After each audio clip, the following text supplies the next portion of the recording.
saya telah pun bertemu dengan Tuan Yang Terutama Tun Datuk Seri Panglima Dr. Haji Johar bin Datuk Haji Mahyudin semalam, dan saya telah menyatakan tentang hasrat dan tujuan kita. Semalam saya hantar 29 hari bulan Julai surat daripada saya sendiri selaku Ketua Menteri dan juga pemerintah di Perdana Negeri, dan setelah melihat menimbangkan, walaupun saya sedar dan tahu ya besok itu hari raya ya, dan politik kita bukan mudah, Covid tidak ada kontak dia ya, nak menjelajah berjumpa dengan himpunan ramai-ramai bukan mudah. Kena penyakit ini membolehkan nyawa yang ada, tapi kita sedar dan tahu ada pihak-pihak ya yang kita tahu dari pelumpur pun ya yang datang kerap sangat ke negeri Sabah ini ya, dan tekanan demi tekanan yang mereka lakukan bukan hanya terhadap pimpinan-pimpinan dan semua pihak yang ada. Maka saya telah membuat keputusan untuk memohon kepada Tuan Yang Terutama untuk membubarkan Dewan Undangan.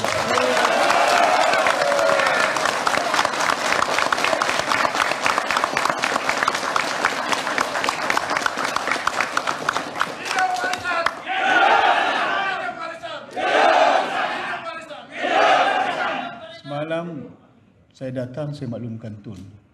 Lepas itu kita buat persediaan dan hari ini kita telah pun mendapat. Jadi pagi tadi saya pergi istana dan saya dipahamkan diorang juga pergi istana, tapi diorang pergi istana jam 10, saya jam 8 lebih. Ya. Dan saya masih Ketua Menteri. Saya masih Ketua Menteri. Ya, dari segi jumlah pun tidak ada persoalan dia. Tapi yang penting kepada kita, kalau jumlah mereka katakan mereka besar, diorang banyak sikit daripada kita, tapi kita kena faham dari segi undang-undang ya, yang ada I'm still the Chief Minister.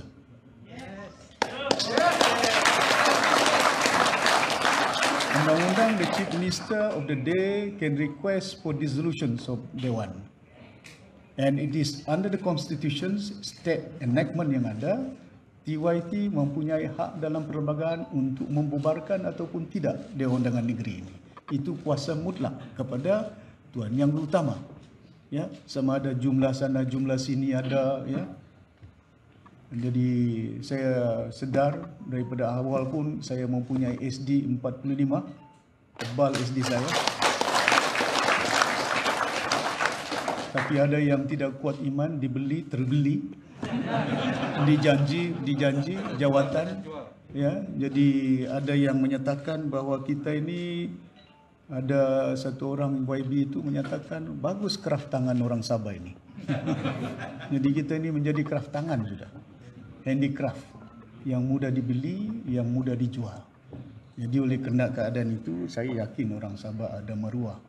Kita rakyat Sabah kita ada maruah.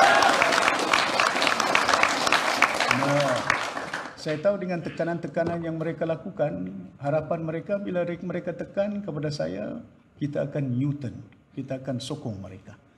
Tapi kita tahu bahawa nilai-nilai kehidupan, pertama ialah kita perlu pertahankan rakyat Sabah dan negeri Sabah. Ini yang perlu kita pertahankan. Macam mana tekanan berat pun yang kita lalui, in our mind, Sabah, negeri Sabah kita perlu pertahankan. Bukan saya mau pertahankan jawatan saya Ketua Menteri. Itu tidak penting. Apa artinya kalau kita tidak mampu mempertahankan hak orang Sabah dan negeri Sabah ini? Kita boleh jadi Ketua Menteri, kita boleh jadi Menteri. Tapi keadaan dia tidak akan menentu bagi kita. Masa depan anak-anak kita yang kita perjuangkan selama ini. Ya, banyak yang telah kita lakukan. Ya, banyak yang kita perjuangkan. Saya berusaha.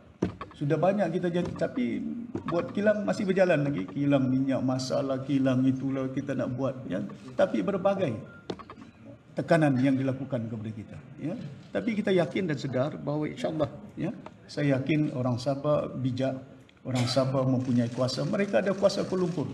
Tapi jangan lupa, ada kuasa orang Sabah ni yang boleh menentukan siapa kerajaan. Jadi, tuan-tuan dan puan-puan yang saya hormati sekalian, setelah saya meneliti dalam keadaan yang ada pada hari ini, kalau di Kuala Lumpur mereka ada mempunyai cuma 3 saja majoriti. Kan? Simple majority. Ya. Tapi saya nampak terumbang-ambing. Ya. Yang menentukan, sekejap tekan, sekejap sana, sekejap tangkap, sekejap ini. 2 saja, bukan 3. 2 di sana. Ya. 2 di Kuala Lumpur, majoriti 2 orang. Ya. Ya. Tekan sana, tekan sini. Tapi saya tahu, saya boleh pujuk, saya boleh beli, boleh pujuk orang lain. Tapi ini kan nilai yang YB yang kita mau mentadbir negeri Sabah mempunyai nilai sendiri. Tidak ada guna dia. Kita boleh pujuk orang, saya bagi kau jawatan menteri, saya bagi kau ni tempat sini. Tapi apa pengertian dia kepada orang kita, rakyat yang telah meletakkan harapan kepada kita. Dan saya melihat keadaan ini sudah sampai waktu dia untuk kita menyatakan bahawa kita pulangkan kepada rakyat negeri Sabah. Ya. Dan saya keadaan ini cukup saya berharap bertenang semuanya dan kita pastikan supaya kita hadapi cabaran ini ya dalam perlembagaan yang ada 60 hari ya dissolution yang perlu ditetapkan oleh Suruhanjaya Pilihan Raya yang ada untuk menetapkan waktu dia.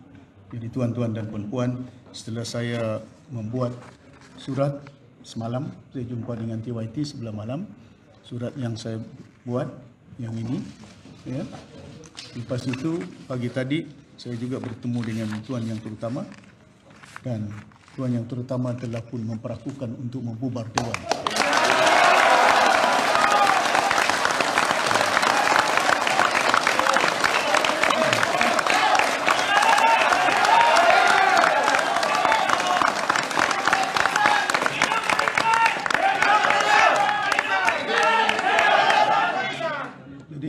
Apa juga cerita, diorang pergi istana, mau angkat sana, angkat sini, ada jumlah sana, jumlah sini, Dewan sudah pun dibubarkan.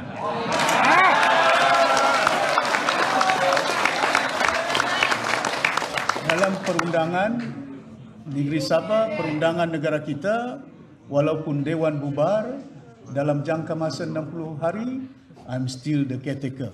I'm still...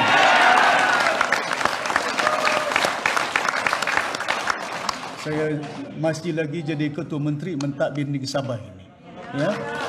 Jadi sehingga sampai waktu diumumkan oleh SPR, tarikh dia, waktu dia, baru kita pilih. Ya. Jadi pilihan dia kena tepat. Sama ada pilih Si Musa Aman, sama ada pilih Mukhtar Radin, sama ada pilih Haji Ji, sama ada pilih Hanifah Aman ataupun Datuk Syafiq Abdal.